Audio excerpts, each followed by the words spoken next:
Hello guys, and of course welcome back to the channel. And in today's video, we're diving into taste testing of this kilawin.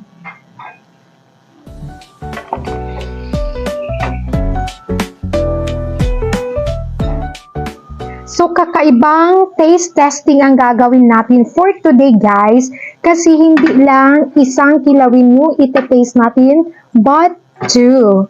So meron tayong kilawin made of bulinaw or mudfish. And of course, dimix natin with ginger, vinegar, other spices, and of course, yung sili. Ayan. And we also have the kilawin which is made of galunggong. So, same thing, meron tayong spices, ginger, may unripe mango din, and of course, yung sili guys, pampagana, para may sita rin.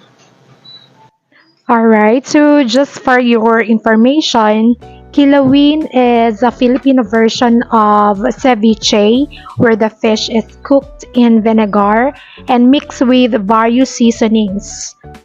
It's a quick and refreshing dish, often served as an appetizer or pulutan during gatherings. Alright, so umpisahan natin guys sa kilawin, which is made of bulinaw or mudfish. Okay, so tikman natin kung ano yung lasa.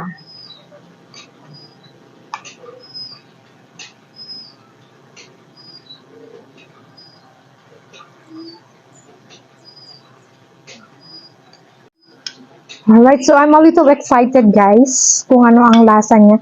Nakatry na ako ng kilawin before pero hindi siya made of bulinaw. So ngayon i-try natin to. Ano kayang lasa?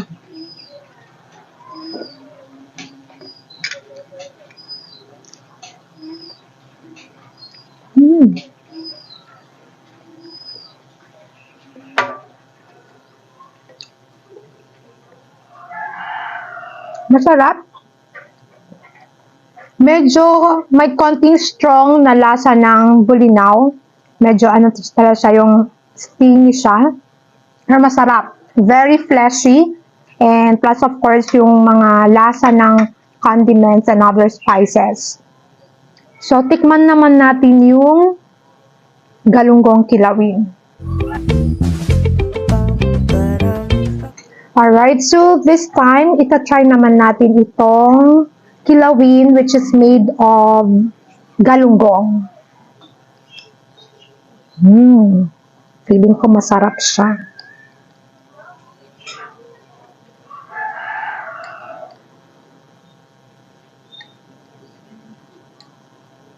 Alright, so tikman na natin.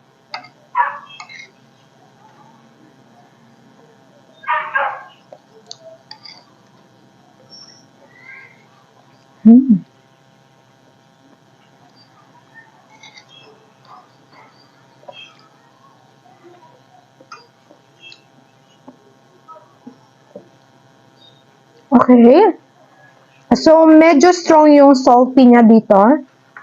Saltiness niya. Pero nagustuhan ko kasi mas fleshy siya compared sa bulinaw.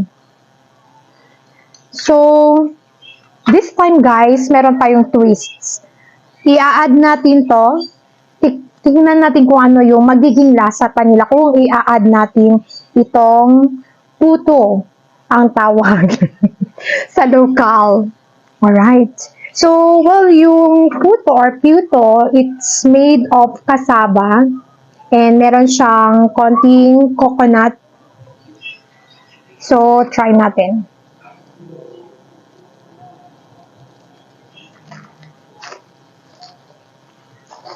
Alright. So, una ko na siyang ita-try sa kilawin, which is made of galunggong.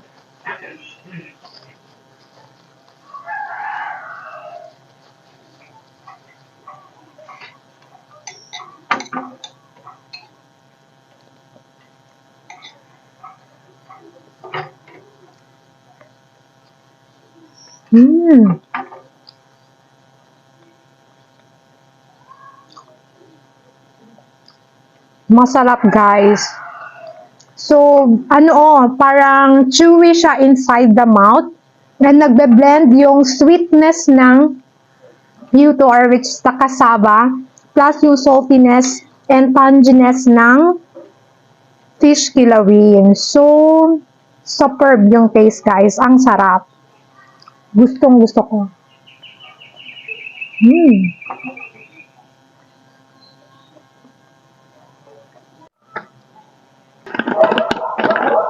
This time, guys, itatry ko naman itong Puto or cassava mixed with Bulinaw kilawin.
Kilawin, guys, are masarap.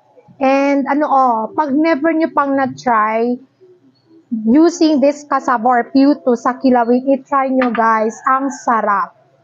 And for me, of course, guys, kahit masarap yung dalawang kilawin, nangunguna pa rin sa puso ko yung kilawin which is made of galunggong. Kasi, it is fleshy and yung saltiness niya ay tamang-tama lang. While itong si kilawin which is made of Bulinaw, medyo tangy siya and yung niya, hindi siya ganun ka-fleshy compared sa galungo, but then it's still delicious.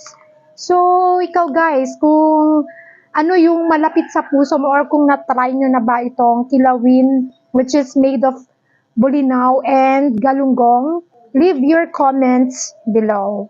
And of course, please do hit the like button, subscribe, and hit the bell so that you'll be notified for more fun food challenges.